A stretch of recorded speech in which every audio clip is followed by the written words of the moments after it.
একবার একটি জঙ্গলে একটি শিয়াল এবং একটি ছাগল বাস করত। শিয়াল ছিল খুব চতুর আর ছাগল ছিল একদম সরল মনে। তারা দুজন একে অপরের খুব ভালো বন্ধু ছিল।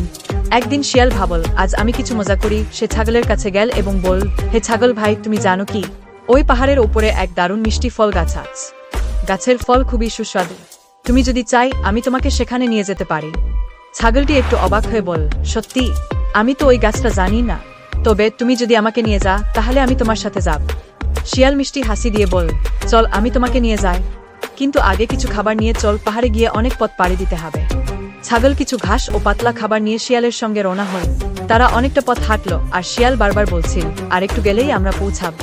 অবশেষে তারা একটি গভীর গুহার সামনে এসে দাঁড়ান। শিয়াল বল, এখানে দাঁড়িয়ে থাক, আমি একটু খুঁজে দেখে আসি গাছটা কোথায়। ছাগল কিছুটা সন্দেহ পোষণ করল, কিন্তু শিয়ালের কথায় সে খুব একটা ভাবল না। শিয়াল গুহার ভিতরে ঢুকে পড়ে এবং তাকে দেখিয়ে দেওয়ার কিছুই ছিল না। সে বসে ভাবছিল, এবার ছাগলকে আমার কথামতো ফাঁদে ফেলার সময় এসেছে। কিন্তু ছাগল মনের মধ্যে এক খেয়াল করল।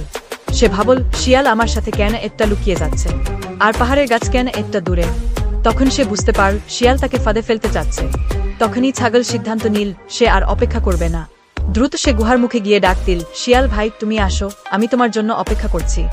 শিয়াল ঘাবড়ে গিয়ে গুহা থেকে বের হলো এবং ছাগলের কাছে গিয়ে বল, তুমি আমাকে কেন ডেকে উঠলে? ছাগল হাসি দিয়ে বল, শিয়াল ভাই, আমি বুঝতে পেরেছি তুমি আমাকে ঠকাতে চাচ্ছ, তাই আমি আর তোমার পেছনে অপেক্ষা করব না। শিয়াল লজ্জিত হয়ে ছাগলের কাছ থেকে দূরে চলে গেল, আর ছাগল নিজে নিরাপদে বাড়ি ফিরে এল।